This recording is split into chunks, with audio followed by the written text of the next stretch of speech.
Movie review. Sweet Bobby, My Catfish Nightmare, a disturbing tale of deception and survival. Netflix's Sweet Bobby, My Catfish Nightmare offers viewers an intimate and harrowing exploration into one of the most intricate and devastating catfishing schemes ever unraveled. Based on the true story of Kirat Asi, the documentary exposes a staggering 9-year manipulation, crafted by someone not only from her close-knit Punjabi community but her own family, a betrayal that shakes the very foundation of trust, family, and identity.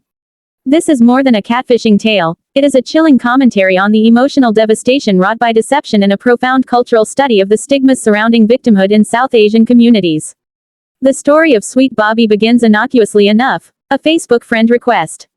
Kirat, a radio presenter from West London, receives a message from Bobby, a handsome cardiologist from her own community. They shared friends, and there was no reason to doubt his intentions. Their online interactions soon blossomed into a deep emotional bond, with Bobby weaving his way into Kirat's life in increasingly significant ways. Over time, they forged a romantic relationship despite never meeting in person. What should have been red flags, his evasions, the excuses of illness, his claim of being shot, entering witness protection, were all validated by others in Bobby's orbit. Kirat trusted these stories because they were seemingly backed by people Bobby knew. The true horror of the story comes when Kirat discovers that Bobby never existed. Instead, the person behind the fake profile was her female cousin, Simran, who had been pulling the strings the entire time. The revelation is deeply unsettling, not only because of the manipulation but also because it challenges our very understanding of trust, family, and the lengths to which someone would go to control another's life. What makes Sweet Bobby so gripping is the sheer complexity of the deception. It's not just a story of someone being fooled by a fake profile. This catfishing saga unfolded over nearly a decade. Simran, who masterminded the charade, did not just pretend to be one person but created an elaborate web of fake characters and scenarios, designed to trap Kirat in a narrative that was increasingly difficult to escape from. This level of deceit required an unimaginable level of commitment and malice. The documentary doesn't shy away from showing the emotional toll this took on Kirat. It's hard to fathom the psychological weight of discovering that someone you thought you loved, and who loved you in return, was nothing more than a cruel invention. Kirat's pain is palpable as she recounts the unraveling of the truth.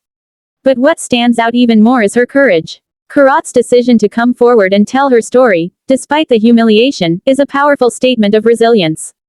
She refuses to carry the label of victim, choosing instead to confront the stigma around being manipulated and the cultural pressures that silence so many. This cultural aspect is crucial to understanding why Kirat stayed silent for so long. In South Asian communities, there is often a deep reluctance to discuss personal or family issues publicly, out of fear of judgment or bringing shame to the family. Kirat highlights this throughout the documentary, explaining how difficult it was to admit what had happened, even to her father. His refusal to fully engage with her story speaks to the broader issue of how trauma, particularly when it involves emotional manipulation, is swept under the rug to preserve the image of family honor.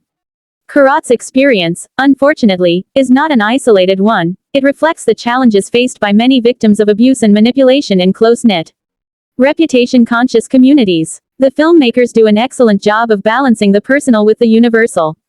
Sweet Bobby is not just a film about Kirat's journey, it's also a commentary on the dark side of social media, the dangers of digital relationships, and the ease with which people can manipulate others online. The documentary raises essential questions about trust in the digital age. How well do we really know the people we meet online? How easy is it to believe in someone who, even without physical presence, becomes a significant part of your emotional world? Perhaps one of the most poignant moments in the documentary comes when Kirat reflects on the why of it all. Why would someone, especially a family member, do something so cruel? It's a question Kirat admits she may never have an answer to. The psychology behind Simran's actions remains elusive. While she was a schoolgirl when this began, that fact is little to justify the harm caused. Simran's refusal to participate in the documentary only deepens the mystery, leaving both Kirat and the audience to grapple with the incomprehensibility of her motives. The resolution of Kirat's story is bittersweet. While she won a civil case against her cousin and received compensation and an apology, Simran has faced no criminal charges.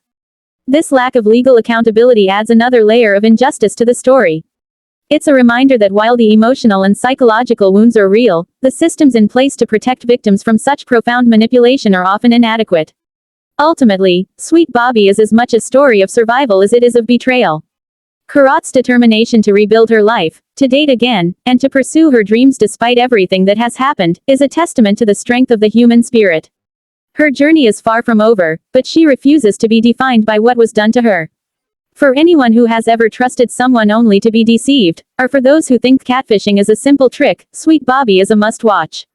It delves into the emotional wreckage of being manipulated, the complexities of family dynamics, and the cultural barriers to seeking help.